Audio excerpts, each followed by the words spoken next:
Hello dears, आज हम discuss करेंगे lecture number 2 definition and importance of the novel. पिछले लेक्चर में हम नावल के हवाले से मीनिंग और उसकी ओरिजिन बताई थी। मीनिंग में ये आपको पता चल गया तो नावल का मतलब क्या है और ये कब से स्टार्ट हुआ है ये आपको ओरिजिन से पता चल गया। Novel was started in the 18th century and today's lecture is mainly focuses on the definition and importance of the novel. Okay, novel की डेफिनेशन क्या है और इम्पोर्टेंस क्या है।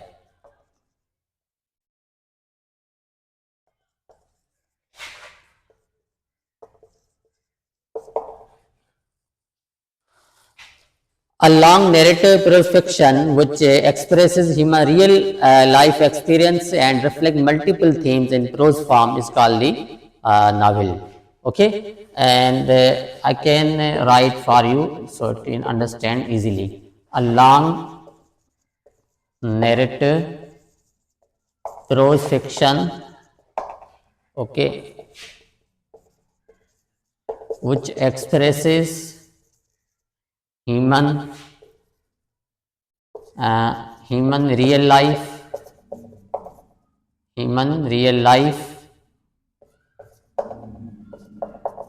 okay, and reflect multiple themes in prose form.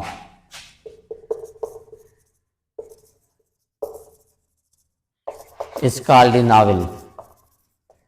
And you must be confusing that the novel is a Latin word taken from novella, which means new or short story. It was the meaning of the novel, it was not a definition of the novel. And you can say this definition is etymological definitions and this is literary definitions which is acceptable in written form. And I can argue of this definitions from which book this definition has been taken. ये definition कहाँ से आई है मैं आपको किताब का reference भी दूंगा ताकि आपको पता चल जाए, ठीक है ना। तो आप इस कंफ्यूजन में ना आए। तो मीनिंग ऑफ द नावल का मतलब ये novella which means a new और short story, sorry long story और फ्रेश स्टोरी, ठीक है ना। ये मतलब नहीं है, ये तो नावल की मीनिंग है, डेफिनेशन नहीं है। ये एटमोलॉजिकल डेफिनेशन कह सकते हैं इसको, जो एक्सेप्टेड लिटरेरी स्टडीज के सर्कल में ये डेफिनेशन है। This is also the literary definitions. A long narrative prose fiction which expresses human real life experience reflect multiple themes in prose form is called the novel. अब तो ये किसी भी YouTube channel की आपको ये चीजें पढ़ेंगे आपको पता चल जाएगा, लेकिन आपको ये डाउट कंफ्यूजिंग हो गया, ठीक है ना। इसको लॉन्ग क्यों कहा जाता है, ठीक है। नंबर दूसरा कीवर्ड है इसमें नैरेटिव, तीसरा कीवर्ड है फिक्शन और चौथा कीवर्ड है real life, human real life और prose form. These are the keywords which it needs to explain them. इसमें there are some specific keywords हैं जिसको explain करने की जरूरत है। सबसे पहले है the long, ये एपिक के बिनिस्बत और शॉर्ट स्टोरी के बिनिस्बत, रोमांस नोवेला की बिनिस्बत it is also the long. Because of that it is called the long narrative form, ठीक है ना। ये भी जो एपिक के शॉर्ट स्टोरी है वो भी नैरेटिव फॉर्म्स हैं, रोमांस भी नैरेटिव फॉर्म है, लेकिन वो लेंथ के हवाले से ये नावल सबसे ज्यादा लेंथ में इसका is because of that is called the long. और नैरेटिव का मतलब ये है तो means when you are narrating the story, when you are telling the story, you are describing story, you are explaining the story, this is called the narrative, उसको हम narrative कह जाते हैं। फिक्शन का मतलब क्या है, ठीक है ना। जब नॉवेलिस्ट किसी दौर के अंदर रियल लाइफ पिक्चर को, ह्यूमन रियल लाइफ एक्सपीरियंसेस को देखता है, this is the content of the novelist but not also we can say elements of the novel. एक नावल के थीम्स होते हैं, एक नावल की कंटेंट जिसको कंटेंट हम कहते हैं, एक नावल की क्या कहते हैं जो हमारे थीम्स बनते हैं, ठीक है ना। एक नावल के एलिमेंट्स होते हैं जिसको वो कैरेक्टर्स को और सेटिंग को, एनवायरनमेंट को, कन्फ्लिक्ट को सारा इमेजिन करता है।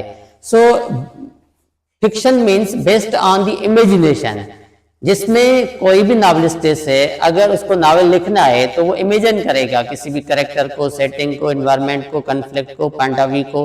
These are the elements of novels he will also the imagine but on the basis of the real life picture of the society, real life picture of the people. जो इंसान की real life है, जिसमें real life में realism को ये हम कहते हैं पॉवर्टी है, सोशल इनजस्टिस है, एनर्जी क्राइसिस है, these are the real life issues which are we are facing and challenges day by day. So इनमें ये नॉवेलिस्ट ये चीजें बयान करता है, ठीक है ना। तो I mean to say that novel is also novel content comes from these realism pictures of the society and the real life of the people and their elements are based on the imagination। दो जो उसके जो elements होते हैं ना वो imagine करेगा, ठीक है ना, तब ये आपका नावल ये फॉर्म में बनेगा, ठीक है। और नावल के अंदर मल्टीपल थीम्स होते हैं, ठीक है ना।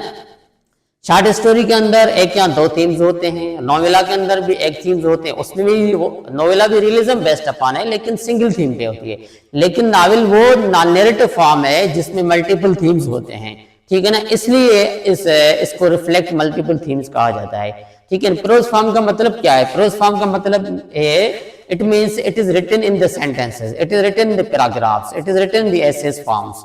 इसमें हम पैराग्राफ्स बनाते हैं, सेंटेंसेस बनाते हैं, that is called the prose form. So this is the key words some which are the needable to explain। So ये keywords हैं, ठीक है ना, जिनके पढ़ने की जरूरत है, एक्सप्लेन करने की जरूरत है, ठीक है। That is called the novel। ये नावल की डेफिनेशन है। ये मैंने नावल की डेफिनेशन इसलिए रिकॉर्ड कर रहा हूँ लेक्चर यूट्यूब पे ताकि आपको पता चल जाए तो नावल की जो डेफिनेशन है ना तो कैसे एक्सप्लेन, कीवर्ड्स कैसे एक्सप्लेन होने चाहिए, ठीक है, इसलिए मैंने हम डेफिनेशन रिकॉर्ड करवाई है। और नंबर दूसरा पॉइंट ये है जो ये डेफिनेशन कहाँ से आई है, एक अंग्रेज राइटर है, उसने एक किताब लिखा है the rise of the novel by I.N. Watt. इसके राइटर का भी हम नाम भी लिखते हैं, किताब का नाम भी लिखते हैं the rise of the novel by I.N. Watt. Okay, ये इसने पूरे नावल की तारीख बताई। आपको ओरिजिन में पता चल गया ना, तो ओरिजिन कहाँ से है, 18th सेंचुरी स्टार्ट हुई है, ये 18th सेंचुरी की स्टार्टिंग और पोस्ट मॉडर्न तक जो भी नावल्स फेमस नावलिस्ट हैं और जो भी फेमस नावल्स हैं, या अगर ये भी कहते हैं तो उसमें का स्टैंडर्ड डेफिनेशन है इस बुक के अंदर ये शामिल है, ठीक है ना। तो this is my references and this is not my also the artificial we can say the definitions. Okay, this is argumentative definitions which is taken from this book। Okay, so now come to the point of the importance of the novel। This is the definition of the novel, I think it's clear। Now come to the importance of the novel। What does importance means? Importance means why we study some in subject matter।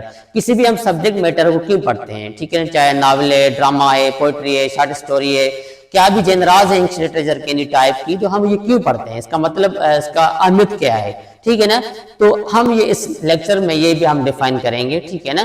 तो एक आपको पता है एक Franklin Austin है, एक Australia country है, एक ऑस्टिन कंट्री है, उसने एक बुक लिखी है मैन सर्च फॉर मीनिंग, ठीक है ना, इंसान अपनी जो मतलब है, मकसद है, उसको कैसे तलाश करें। उसने उस मीनिंग को 3 कैटेगरीज कैटेगराइज किया है। फर्स्ट मीनिंग है उसकी वर्क, दूसरी मीनिंग है उसका लव, तीसरी मीनिंग उसका suffering. Okay, so work means वो कहता है कोई भी टीचर, कोई भी ट्रेनर, कोई भी डॉक्टर, कोई भी नर्सेज, किसी भी काम में वो इंटरेस्ट है, अपने वर्क में इंटरेस्ट है, वो सारा दिन अपना वर्क करती है, ठीक है ना, वो उसकी अपनी लाइफ को इस अंदाज से वो मीनिंग शेप देती है, ठीक है ना। That is called first meaning of the life. और दूसरी मीनिंग ऑफ लाइफ वो कहता है ऐसे जैसे लव है, लव 2 टाइप का होता है, वो डिस्क्राइब करता है अपने इस बुक के अंदर मैन सर्च फॉर मीनिंग के अंदर, ठीक है ना। एक लव होता है अपना individual person to person love, और दूसरा लव होता है मैन्स लव टू सर्विस, किसी इंसान की खिदमत करना, ठीक है ना। तो जो पहले वाला वर्क है वो कहता है इतना ज्यादा बेनिफिशियल नहीं है, तो वो तो सेल्फ के लिए, वो इंसान की सर्विस के लिए नहीं। दूसरा लव है उसको इंसान, कई इंसान ऐसे आप सोसाइटी में ऑब्जर्व करेंगे, एक्सपीरियंस करेंगे, कुछ ऐसे भी इंसान होते हैं किस तरीके से लव में जिंदगी अपनी लाइफ को शेप देते हैं, मीनिंग देते हैं, कुछ इस तरीके से मीनिंग लाइफ देते हैं।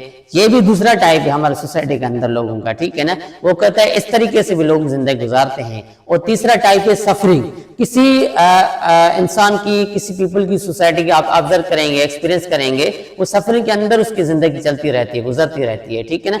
ये भी तीसरी मीनिंग होता है। तो वो कहता है तो आप अपनी लाइफ में, अपनी सोसाइटी में ऑब्जर्व करेंगे, पढ़ेंगे तो जो इंसान जिंदगी गुजार रहा है, ठीक है ना, वो this is the reference with the given the reference from the man search for the meaning book से ये रेफरेंस दे रहा है। तो कोई इंसान अपने वर्क में इंटरेस्टेड है, कोई लव में जिंदगी गुजार रहा है, अपनी लाइफ को मीनिंग देता है, कोई सफरिंग में अंदर गुजारता रहता है जिंदगी। So this is the it means when you study so many novels you will also you will be keep a lot of meanings, more meanings in your mind। जितने नॉवेल्स आपको ज्यादा पढ़ेंगे आपको ज्यादा थीम्स मिलेंगे, ज्यादा मीनिंग के इंसान की लाइफ का एनालिसिस का पता चल जाएगा, आपको लाइफ सोसाइटी को ज्यादा आप एनालिसिस करेंगे, ऑब्जर्व करेंगे, ठीक है ना, जितने नावल पढ़ेंगे। ये नावल पढ़ने का मकसद ये है तो आपको different meanings of the life of the society people, जो भी लोग हैं माशरे के अंदर हैं, ठीक है ना, उसके डिफरेंट मीनिंग्स आपके लाइफ को मीनिंग आपको मिलेंगे। इसलिए हम नावल पढ़ते हैं। जिसका नावल रीडिंग कल्चर ज्यादा होगा, ठीक है ना, वो ज्यादा मीनिंग को एनालिसिस करेगा। तो इस बंदे की जो जिंदगी गुजर रही है किस मीनिंग में गुजर रही है, वो उसको क्या कहते हैं मोटिवेशन भी देगा किसी नावल का रेफरेंस दे के। तो आपकी जिंदगी इस तरीके से गुजर रही है, आप इसको डाइवर्ट करके इस ट्रैक पे चलें, ठीक है ना। So this is the importance of the novel. हम नावल क्यों पढ़ते हैं, और नावल की प्रैक्टिकल फॉर्म भी होती है। जैसे कि हम मूवीज देखते हैं ना, कुछ मूवीज नावल से बनाई गई हैं, ठीक है ना। तो आपको ये कई मूवीज आपको मिलेंगे जो नावल की फॉर्म में जो नावल से बनी गई है। So this is the definition of the novel and this is the importance of novel. आज के लेक्चर में ये हम चीज बस एंड करेंगे। ये हमारा आपका वीडियो ये पसंद आया हो तो आप लाइक भी करें, सब्सक्राइब भी करें। ओके, अल्लाह हाफिज।